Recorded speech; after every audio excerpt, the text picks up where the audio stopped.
ونقول سكن الأستاذ حربوها فليتفضل. أهلا وسهلا والسلام عليكم. Waalaikumsalam warahmatullahi wabarakatuh. Sheikh, malinaw naman po boses ko po. Clear naman po. Alhamdulillah, malinaw naman po. Okay.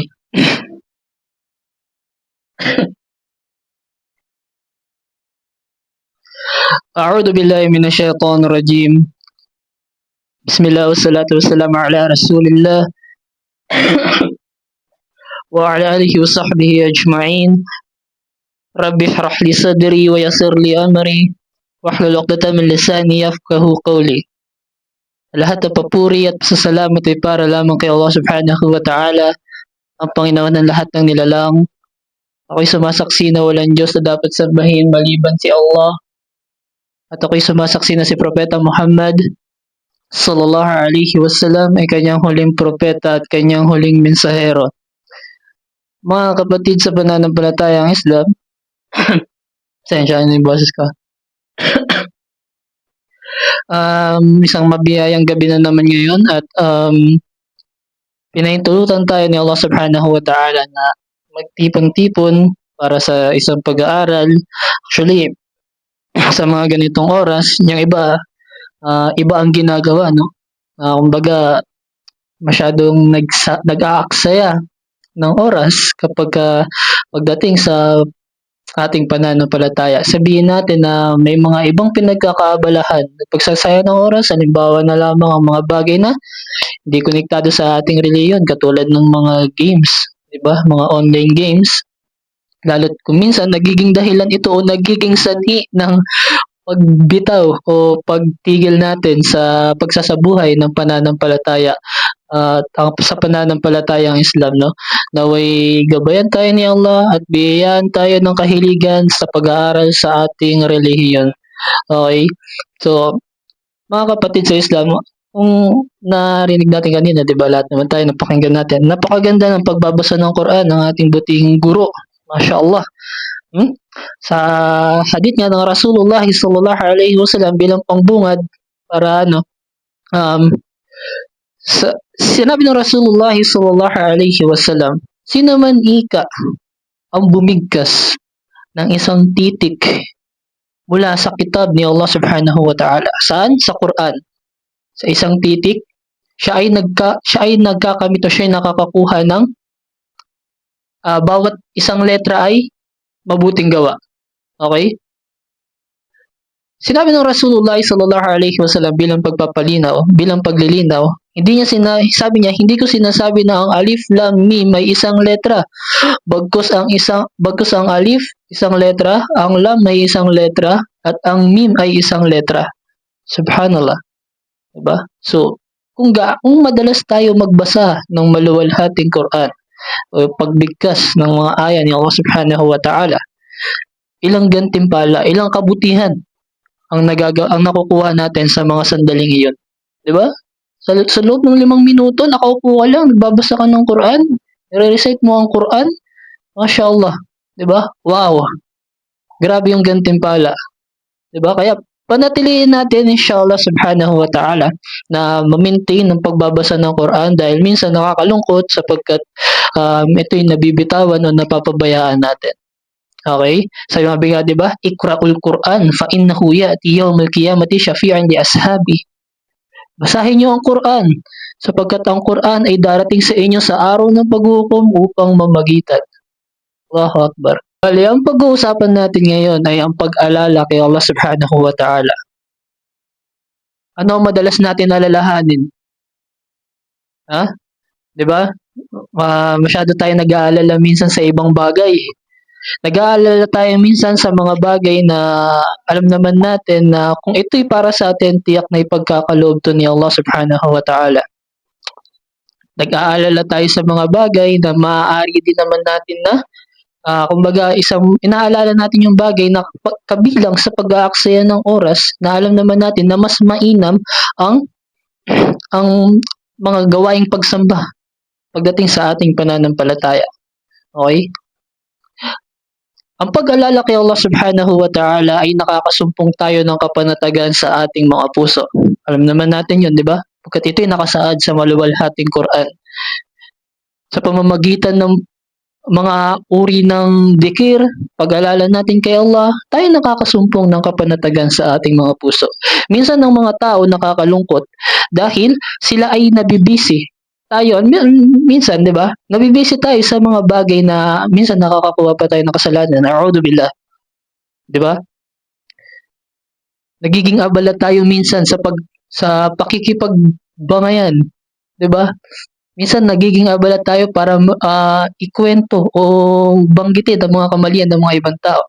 Samantala sa atin sa pananampalataya, tinuruan tayo kung paano natin i-handle. Halimbawa, yung pagkakamali ng isang tao at hindi naman kailangan ilantad dahil may mga gawain na kinakailangan talagang ilantad bilang pangangalaga sa ibang mga tao, sa iba nating mga kapatid. Pero kung halimbawa yung mga bagay na maliit na pagkakamali, minsan ito yung napagbibigyan natin ng atensyon. Dito tayo nag-aaksaya ng oras. Tama? Agree ba kayo dun? Minsan ginagawa natin, imbis na tayo magsagawa ng pagsamba o mag-aral sa ating relihiyon, ang ginagawa natin ay sinasayang natin yung oras minsan sa panlilibak. A'udhu billah. Ha? Mga bagay, minsan may mga bagay tayo na ginagawa natin na hindi naaakma o hindi nababagay sa pagkatao natin. Halimbawa na lamang, sa isang lalaki. Minsan, iba tignan kapag ikaw isa kang lalaki pero yung asta mo ay parang babae. Di ba? Sabihin natin yung nandun yung nagiging emotional tayo. Sa madaling salita, nagiging OA tayo dahil sa mga mababaw na dahilan. Mga mababaw na dahilan na alam naman natin na kaya naman idaan sa maayos na usapan, 'di ba? Pero minsan ang ginagawa natin, nakakaabala na rin tayo sa ibang tao, 'di ba? Kumbaga, pinapairal natin yung pagiging emotional natin na hindi naaakma sa pagkatao natin. Kung babae, naiintindihan natin 'yun. Pero bilang isang lalaki, maging matigas tayo, maging guide tayo para protektahan ng mga kababaihan. Tama? Inshallah. Sa hadith ng Rasulullah sallallahu alaihi wasallam bilang pagpapauna, عن أبي هريرة عن النبي صلى الله عليه وسلم قال كلمتان خفيفة على اللسان ثقيلة في الميزان حبيبة إلا الرحمن سبحان الله وبحمده سبحان الله العظيم متفق عليه. Mula kay Abu Hurairah radiyallahu anhu, kalugdan nawa siya ni Allah subhanahu wa ta'ala.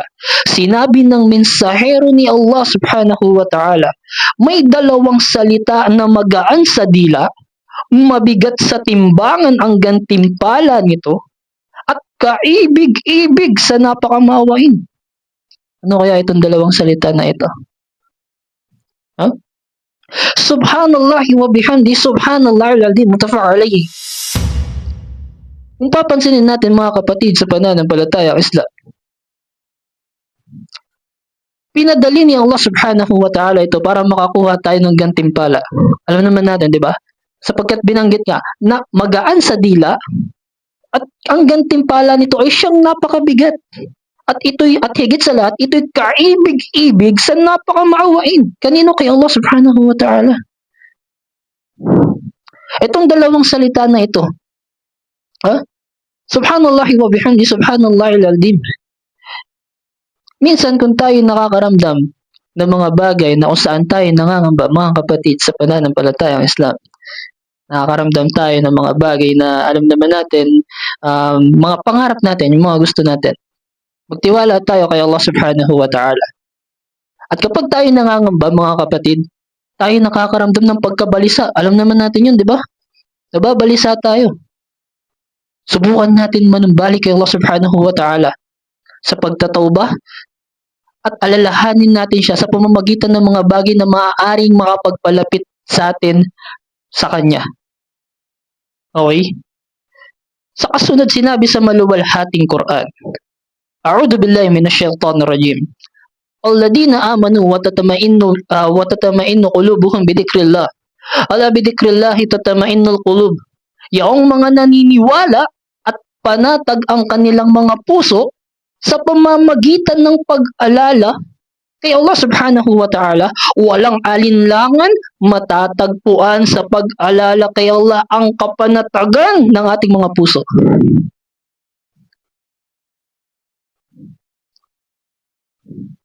Ito'y nakasaad sa maluwalhating Quran, mga kapatid sa pananampalataya.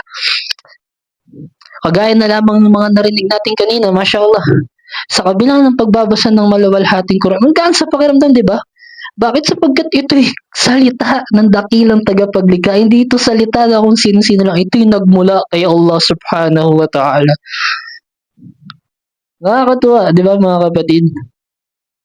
Sa pakikinig ng Quran, pagbabasa ng Quran, in fact, sinabi ng Rasulullah sallallahu alaihi wasallam, sa mga pinakamahusay sa inyo, ang tao na nag-aral ng Quran, pagkatapos ito ay kanyang itinuro.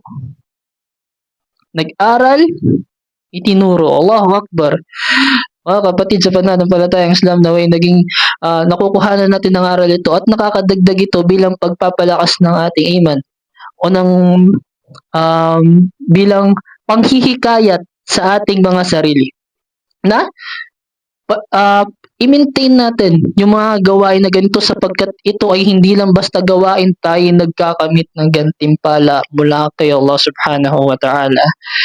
Okay? Sinabi ni Allah subhanahu wa ta'ala mula sa maluwalhating Quran, o kayong mga naniniwala, inyong alalahanin si Allah ng palagiang pag-alala at siya ay inyong luwalhatiin sa umaga at sa hapon. Nakarinig na ba kayo ng alibay na hindi na ako magsasala, okay lang yun. Inaalala ko naman si Allah eh. Pwede ba yun? Hindi ka magsasala, magdidikir ka na lang? Hindi. Sapagkat ang sala ay pangalawa sa haligi ng pananampalatayang Islam. At ang sala ay hindi natin pwedeng bitawan. Maliban sa mga kababaihan na dinadat ng buwan-buwan, ba? Pero kung tayo mga lalaki, hindi natin pwede dahilan na, di ba? Kaya nga tayo pinahintulutan, di ba? Magsala ng nakaupo, lalo't kung talagang hindi kaya. May mga ilan tayo sa kapatid natin na bumitaw sa pagsamba kay Allah subhanahu wa ta'ala. Minsan na masaklap, pag pinagsabihan, pag niremind, tayo nagiging masama. Bakit? Mahirap. Kumbaga, hindi masyado tinitignan ang pagpapahalaga sa ating pananampalataya o sa ating relihiyon pagkat ito'y napakahalaga. Sinabi ni Allah subhanahu wa ta'ala, itayo niyo ang 5 obligadong sala sa pamamagitan bilang pag-alala sa akin. Sinabi ni Allah sa maluwalhating Quran. Ito'y obligado sa atin mga kapatid. Kaya minsan, nakakalungkot, tayo'y nakaka-encounter ng mga ganitong klaseng dahilan na nasa puso ko naman si Allah, okay lang kahit hindi na ako magsala. Kapatid sa pananampalatayang Islam, kung talagang nasa puso natin si Allah subhanahu wa ta'ala, tuparin natin yung mga kanyang ipinag-utos. Tuparin natin sapagkat pagkatapos mong sumaksi na walang ibang Diyos na dapat sambahin maliban kay Allah at si Propeta Muhammad sallallahu alaihi wasallam ang kanyang huling mensahero, ang kasunod nito ay ang pagsasagawa ng sala. Di ba? So, inshallah, nakuha natin mga kapatid. Sabi sa ayan na yun, no? Kayong mga naniniwala kay Allah at sumunod sa kanyang sugo, purihin ninyo si Allah sa pamamagitan ng inyong puso at mga dila sa buong pangangatawan ng maraming papuri. Maging abala kayo sa mga oras ninyo sa pagpuri kay Allah, sa pag-alala kay Allah, sa umaga at sa hapon.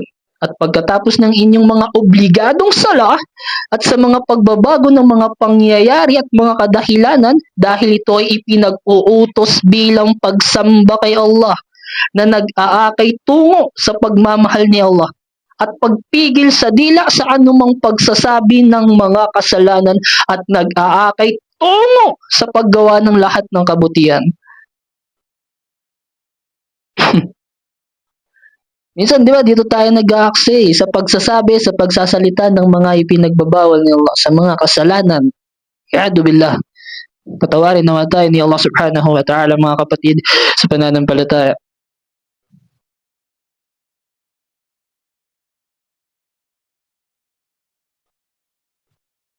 maging ang mga kababaihan at mga kalalakihan.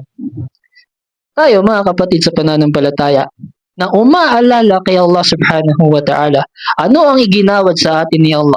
At para sa mga kalalakihan at kababaihan na madalas umalala o alalahanin si Allah ay naghanda ng kapatawaran at isang malaking gantimpala. Allahu Akbar. Diba? So, may gantimpala. Hindi lang basta tayo gumagawa ng kung ano-ano man. No? Tayo may napapala. Hindi na tayo nag-aaksaya ng oras. At isa sa mga ipagpasalamat natin, mga kapatid sa pananampalataya, tayo ibinilang ni Allah sa mga Muslim. Sapagkat ang gawa, actually, tingnan niyo mga kapatid sa pananampalataya, sa atin sa pananampalataya ang Islam, masyadong pinahalagahan ang pagkakaroon ng tamang intensyon. Tama? Diba sa hadith ng Rasulullah sallallahu alaihi wasallam, innamal a'malu binniyat wa innamal likulli imri'in ma nawa. Ang bawat gawain ng tao ay nakabatay sa layunin at ang tao ay ginagantimpalaan ayon sa kanyang nilayon.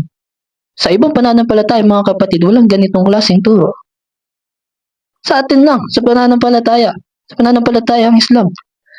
Kaya pagpasalamat tayo kay Allah at ibinilang niya tayo sa mga Muslim at nang sa ganun tayo nakasusunod sa pamamaraan ng Rasulullah sallallahu alaihi wasallam at tayo na i-guide sa mga gawain na gagawin natin. Tayo na paalalahanan ng Propeta Muhammad sallallahu alaihi wasallam.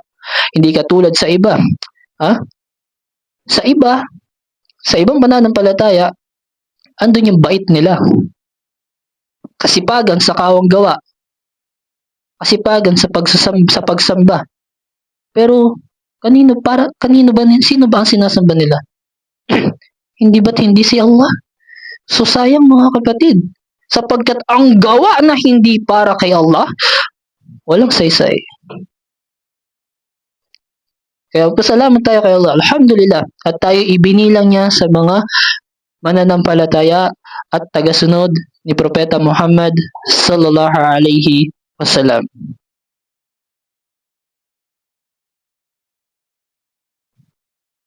Sa isang aya mula sa maluwalhating Quran, kanyang sinabi, yaong mga umaalala kay Allah ng nakatindig, nakaupo, at nakatagilid sa kanilang pagkahiga, at nagmumuni-muni sa pagkakalikha ng mga kalangitan at ng kalupaan, at nagsasabi, aming Panginoon, hindi mo po nilikha ito sa kabulaanan o nang walang makabuluhang layunin. Luwalhati sa iyo, kaya iligtas mo po kami sa parusa ng apoy ng impyerno. Diba? Itong pagkakalikha pala na ito mga kapatid, hindi ito nilikha ni Allah subhanahu wa ta'ala nang walang kabuluhan. Bagkus ito'y may layunin, kaya luwalhatiin natin si Allah subhanahu wa ta'ala at naway hilingin natin na iligtas niya tayo sa apoy ng impyerno.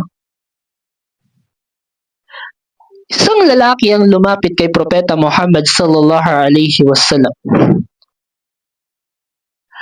Ana rajulan qala ya Rasulullah sallallahu alaihi wasallam.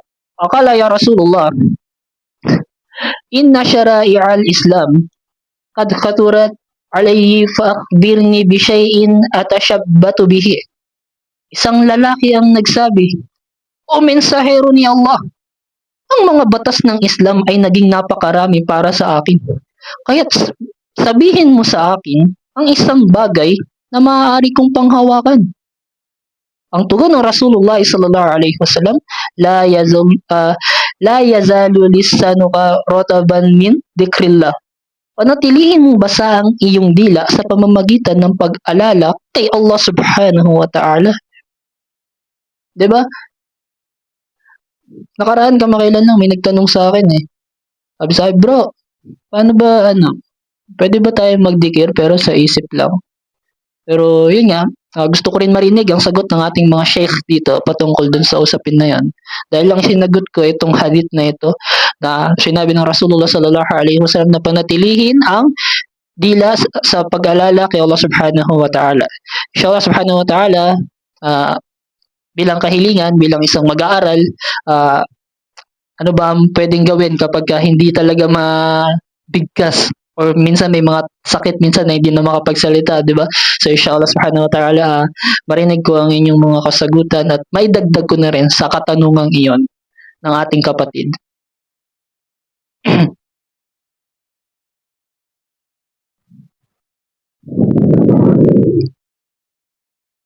Sa hadith na naiulat mula sa Sahih al-Bukhari, 6,407, ang paghahalin tulad sa taong umaalala kay Allah at sa taong hindi umaalala kay Allah subhanahu wa ta'ala. Kaya napakahalaga mga kapatid, ang pag-alala natin kay Allah subhanahu wa ta'ala. Sabagat sinabi ng Rasulullah sallallahu alaihi wasallam, ang kahalintulad ng isang taong umaalala kay Allah at hindi inaalala si Allah subhanahu wa ta'ala ay katulad ng pagkakaiba ng buhay at ng patay. Rawal Bukhari. Diba? Kaya sa mga pagkakataon na tayo'y libre, wala naman tayo masyadong ginagawa, diba? Tayo magsagawa ng dikir. Pag-alala kay Allah. Sapagkat ito'y may nakapaloob na gantimpala at hindi lang ito basta dikir. Pagkat tayo nagkakamit din ng gantimpala, bukod sa minsan tayo nakakakuha pa ng kapatawaran mula kay Allah subhanahu wa ta'ala. Sinasabi rito sa kasunod na hadith, ang sino man ang magsabi ng subhanallahi wa bihamdi, ano ibig sabihin nun? Luwalhati kay Allah at ang papuri ay sa Kanya, ng 100 ulit sa isang araw, ang kanyang mga kasalanan ay mabubura kahit na ito'y ay kasing dami ng bula sa karagatan. Rawal Bukhari. Mashallah. Diba? Yung mga minor sin natin dyan, diba? Yung mga ginagawa natin minsan na hindi natin napapansin, hindi natin namamalayan. Nakakalungkot mga kapatid, diba? Pero sa pamamagitan, nababawasan yung mga kasalanan natin.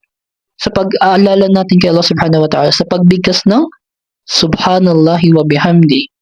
Tulad ng binanggit natin kanina, diba? Na nauna sa hadith, 2 salita na magaan sa dila, mabigat sa timbangan, at ito'y kaibig-ibig sa napakamaawain. Subhanallahi wa bihamdi, subhanallahil azim. Diba? Ay nakukuha natin inshallah subhanahu wa ta'ala. Sinabi ni Sheikh bin Baz rahimahullah ta'ala, sino man ang nag-aalaga sa kanyang oras sa pamamagitan ng dikir, ng pag-alala kay Allah, o pagbigkas ng Quran, pagsama sa mabubuting tao, at paglayo sa kanyang sarili mula sa mangmang at masamang kasama ay magpapadalisay at magpapalambot sa kanyang puso. Ito yung matatagpuan natin sa Majmu' Fatawa ni Sheikh bin Baz rahimahullah ta'ala. Kaya minsan, ito payo una sa aking sarili. Okay?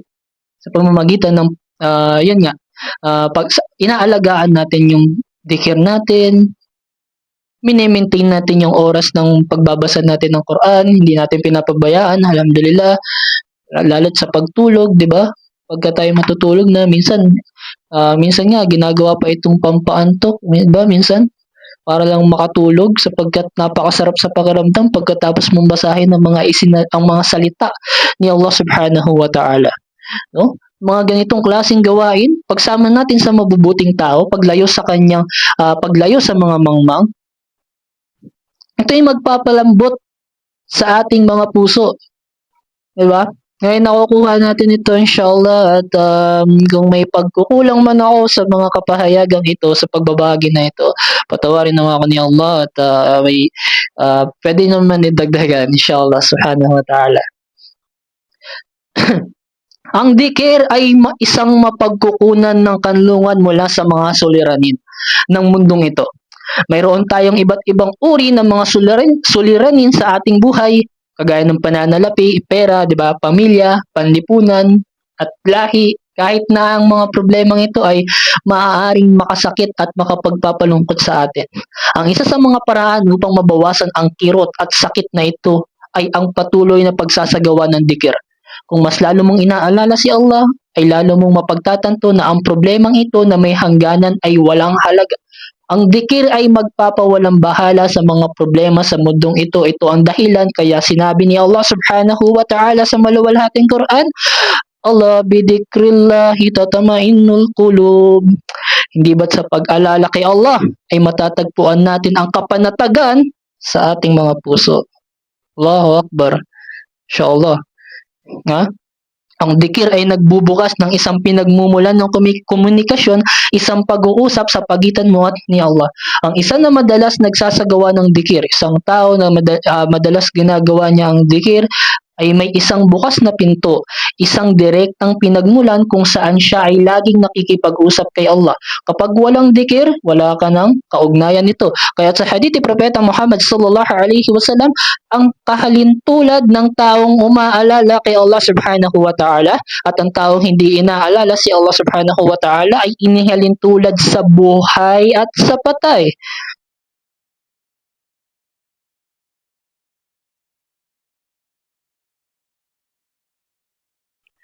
Kung ang puso ng isang tao, ah, kung ang puso ng isang tao ay buhay, ito ay magiging maliwanag sa pamamagitan ng kanilang debosyon sa pagsasagawa ng pag-alala kay Allah.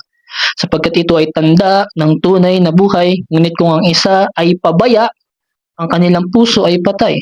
Marahil ito ang dahilan kung bakit sinabi ni Sheikh Ibn Taymiyyah rahimahullahu ta'ala, naway kaawaan siya ni Allah, na sinabi niya ang kahalagahan ng dikir at ang kaugnayan nito sa puso ay katulad ng kahalagahan ng tubig sa isang isda. Tulad ng isda ay hindi mabubuhay kung walang tubig. Ang iyong puso ay hindi mabubuhay nang walang dikir. Di ba? So, ang isda, alam naman natin, kapag pag nakita ba kayo ng isda na wala, meron ba nun? May isda ba na wala, kahit wala sa tubig? Okay lang. Parang ano yata, no? So, yun. Na ano ko lang kasi isda rin kasi yun. Okay. Tuloy tayo. Sinabi ng dakilang tagapaglikha mula sa maluwalhating Quran, A'udhu billahi minasyaitonir rajim. Fadhkuruni adhkurkum washkuruli wala takfurun. Kaya ako ay inyong alalahanin. Ito na. Ito na, sinasabi ko mga kapatid. Sabi rito, kaya ako ay inyong alalahanin sa pamamagitan ng pagdarasal o pagpuri. At kayo ay aking alalahanin. At magpasalamat kayo sa akin at huwag ninyong ipagkaila o itanggi ang aking mga biyaya at pagpapala. Allahu Akbar. Ito yung sinasabi natin kanina mga kapatid. Na? Alan? Okay lang. Hindi na ako magsasala. Nasa puso ko naman si Allah. Hindi ba't inutos ng tagapaglikha na isagawa o itayo ang mga obligadong sala? Di ba? O kayong mga mananampalataya, pag-ingatan nyo ang 5 takdang pagdarasal, lalo ang panggit ng dasal. Yung panggit ng dasal na tinutukoy doon, yun yung Salatul Asr. Sapagkat sa hadith ng Rasulullah sallallahu alaihi wasallam, kung sino man ang sinadya na iniwan niya ang Salatul Asr, hindi niya ginawa, sinadya niyang iwan, ano kahalintulad nun? Para siyang nawalan ng yaman at pamilya. O ano pakiramdam, kapatid, kapag ikaw ay wala kang pera? 'Di ba? Ano pakiramdam pag wala kang pamilya? Minsan nakakaramdam tayo ng lungkot, 'di ba? Naiinggit tayo sa iba. Pagkat sila kumpleto yung pamilya, may pera ba, 'di ba? Pero ano yung Salatul Asr, paano hinilintulad ng Rasulullah sallallahu alaihi wasallam? Para kang nawalan ng yaman at ng pamilya. Allahu Akbar. Kaya sinasabi rito, kaya't alalahanin ninyo ako sa pamamagitan ng pagsunod at pagsamba sa akin. Nang sa gayon ay aalalahanin ko rin kayo sa pamamagitan ng pagpapatawad at labis na pagmamahal. Ako lamang ang dapat ninyong pasalamatan sa salita at gawa. Huwag ninyong ipagsasawalang bahala ang aking mga biyaya. Kaya't alalahanin ninyo ako. Sinabi ni Allah subhanahu wa ta'ala sa maluwalhating Quran, sa pamamagitan ng mga pagsunod at pagsamba sa Kanya. Dahil, Huwag natin ipagsasawalang bahala ang mga biyaya na ipinagkaloob sa atin ni Allah subhanahu wa ta'ala dahil marapat natin pasalamatan si Allah sapagkat tunay na tayo ay nagmula kay Allah. Diba? Inna lillahi wa inna ilaihi raji'un. Tunay na tayo ay kay Allah nagmula at kay Allah din tayo muling magbabalik. Utang na loob natin to kay Allah sapagkat ito pa ang dahilan, 'di ba? Kung bakit nilikha ang tao. Wa ma khalaqtul jinna wal insa illa liya'budun. Hindi ko nilikha ang jin at tao malibang sila nga ay sumamba sa akin. Nabuhay ka, ilang taon kang nabuhay rito sa mundo, naglaan ka ng maraming oras sa mga ibang bagay, pinaglaanan mo ito katulad ng mga pag-aaral o anumang uri ng negosyo, pagkatapos hindi mo inalam kung sino ang dapat mong sambahin. Ano sinabi ni Allah? Allah ta'budu illallah. Huwag nga kayong sasamba maliban kay Allah. 'Di ba? Tayo'y nilikha ni Allah sa layunin ng para sambahin siya ng bukod tangi at walang katambal. 'Di ba? Naway nakukuha natin ito ng aral bukod sa pag-alala natin kay Allah, i-maintain natin inshallah subhanahu wa ta'ala, may nakuha tayo na aral na maaaring makadagdag sa atin. Okay? Sikapin po natin na panatilihin ang mga gawaing pagsamba kay Allah subhanahu wa ta'ala. Huwag natin bibitawan sapagkat ito'y mahigpit na ipinag-utos ni Allah subhanahu wa ta'ala. Diba? Lalo yung sala, diba? Bibigay tayo ng zakat. Sayang yung pag-aayunan natin sa buwan ng Ramadan. Pagkatapos sapagkat, diba, ang buwan ng Ramadan, nag-ayuno ka, pwede ba yun? Fasting ka lang pero hindi ka magsasala. Diba? Siguro sa iba pwede yun, sa kanila. Pero sa pananampalatayang Islam, hindi pwede yun. Diba? Sayang yung pag-aayuno natin. Hindi pwedeng fasting lang tapos walang sala. At ganun din, bilang paalala, una sa akin sarili, yung paglalaan natin ng oras sa mga online games, subhanallah, diba? Mga kapatid, minsan may mga ilan sa atin na dito na umiikot ang oras. Napapabayaan na yung sala, yung ibada dahil sa paglalaro, 'di ba? Nakakalungkot sapagkat di natin alam kung kailan tayo abutan ng kamatayan. Patawarin naman tayo ni Allah sa ating mga pagkukulang, sa ating mga pagsamba, sa ating mga kakulangan sa pagsasabuhay ng ating relihiyon.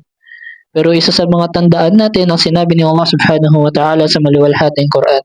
Kanyang sinabi na ang bawat kaluluwa ay makalalasap nga ng kamatayan. Ngayon, nakatitiyak ba tayo? May nakakaalam ba sa atin dito kung kailan darating sa atin yun? 'Di ba? Kaya habang nabubuhay tayo, samantalahin natin. Alhamdulillah, pinapasalamatan ko po kayong lahat, mashallah.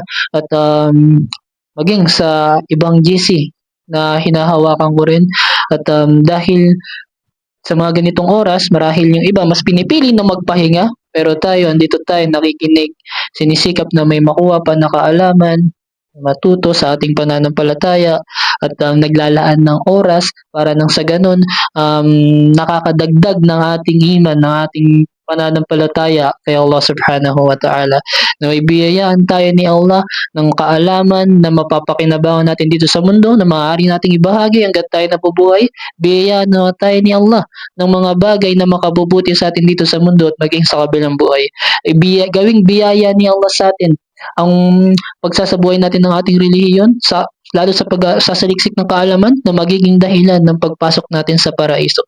Sapagkat sinabi ni Rasulullah sallallahu alaihi wasallam, sino man ika ang tumahak sa isang landas na naghahanap dahil doon ng kaalaman, ay padadaliin ni Allah sa kanya ang daan patungo sa paraiso.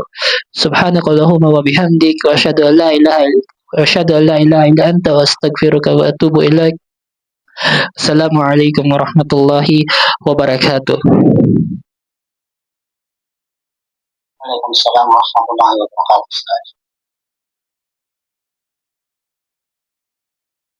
Jazakallahu khair po sa inyo, ya Sheikh. Inshallah.